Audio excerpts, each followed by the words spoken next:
Assalamualaikum warahmatullahi wabarakatuh. Teman-teman sekalian, salam belajar, salam semangat. Perkenalkan kami, mahasiswa Universitas Al-Azhar Indonesia. Nama Encep Krishna Mukjizat, nomor induk mahasiswa 07015179101. Untuk mata kuliah Hukum Telematika. Pada kesempatan yang baik ini, kelompok kami akan membahas materi Computer is Target. Diambil dari buku Principles of Cybercrime karya Jonathan Cloud. Selamat mengikuti pembahasan kami. Cybercrime adalah sebagai contoh tindak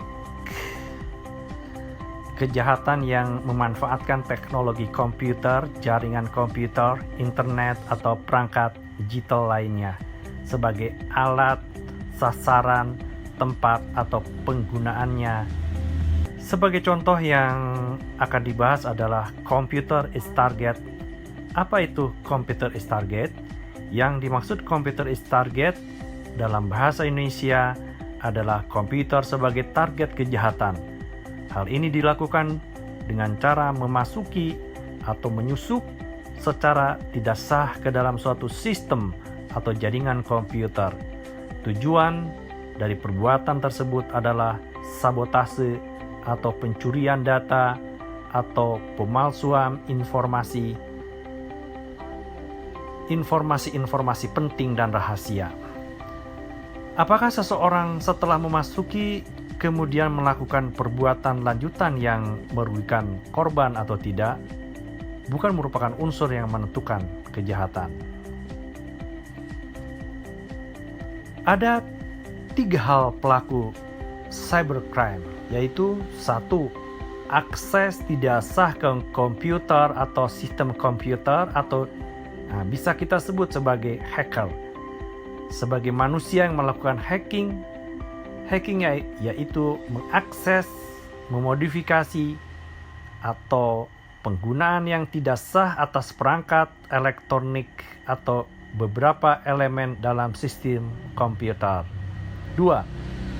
Dengan adanya hacking bisa menaruh sebuah perangkat lunak berbahaya yang biasa kita temui saat komputer terjangkit virus. 3. Serangan penolakan layanan bertujuan untuk mengacaukan akses untuk sebuah target khusus ke dalam jaringan atau sumber daya, di mana yang lain bertujuan untuk membuat sumber daya tersebut sama sekali tidak dapat digunakan. Akses yang tidak sah biasanya mereka para peretas mengambil beberapa hal pribadi dalam software komputer yang kita miliki. Sebagai contoh, 1. Adanya akses informasi kita yang dicuri berupa data diri pribadi seseorang.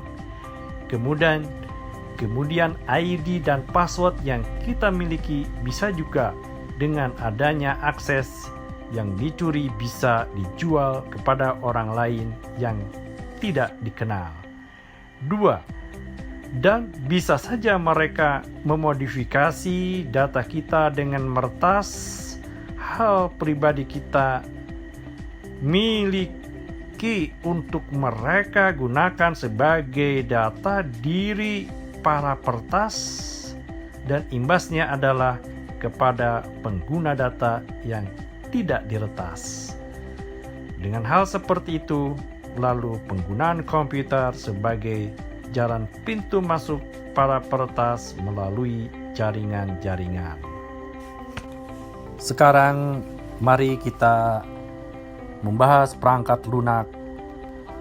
Apa sih yang biasa mereka gunakan dan biasa kita kenal dalam perkomputeran? Yang pertama, virus dan worm. Virus dan worm keduanya adalah program yang menginfeksi menginfeksi komputer dengan cara disalin dan kemudian menjalankan fungsi yang diprogram. Virus dapat menyebabkan kerusakan data atau program. Hampir semua virus melekat pada sebuah file. Worm pada komputer mirip dengan virus yang dapat menyebar dengan cara menyalin diri sendiri dan dapat menyebabkan kerusakan yang hampir sama dengan virus. Perbedaannya adalah worm tidak membutuhkan sebuah program atau file yang terinfeksi dalam proses penyebaran. Yang kedua, Trojan. Trojan adalah program yang tampaknya tidak bersalah, tetapi mengandung fungsi tersembunyi. Program semacam itu dapat ditanam dalam perangkat lunak, lampiran email, atau situs web. Pengguna biasanya tidak sadar telah terjangkit Trojan, karena semua program dapat berjalan dengan baik. Karena tujuan Trojan sendiri bukanlah merusak data atau mencuri informasi seperti virus dan worm, melainkan untuk menjadi pintu celah keamanan agar malware dapat masuk ke dalam sebuah sistem. Yang ketiga, bot.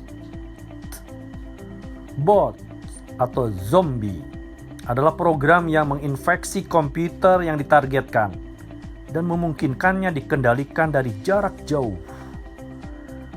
Penyerang mengeksploitasi kelemahan keamanan, umumnya di komputer yang terhubung ke internet, untuk menempatkan program kecil yang disebut daemon yang berjalan di latar komputer host.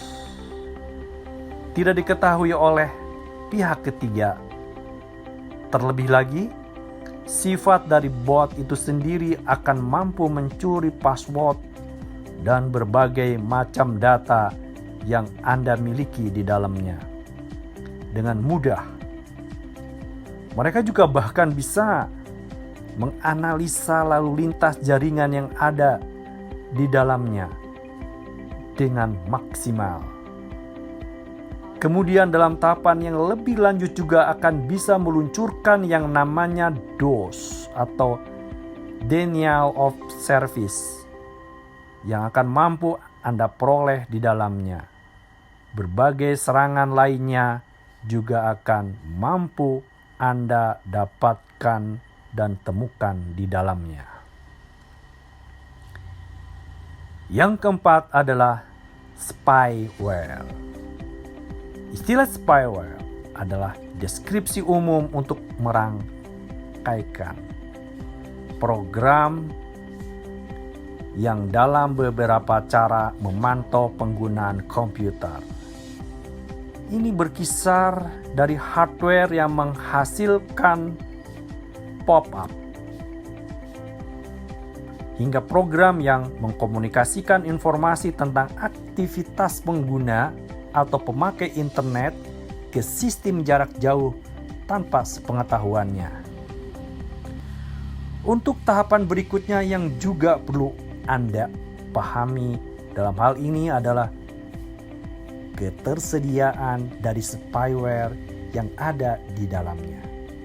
Spyware ini juga akan bisa memberikan kepada Anda bahaya tersendiri karena sifatnya menempel pada program atau software yang Anda unduh. Kemudian mereka akan menggunakannya untuk melacak histori browsing, informasi pribadi, dan lain-lainnya. Demikian teman-teman pembahasan dari kelompok kami. Semoga bermanfaat. Terima kasih. Wassalamualaikum warahmatullahi wabarakatuh.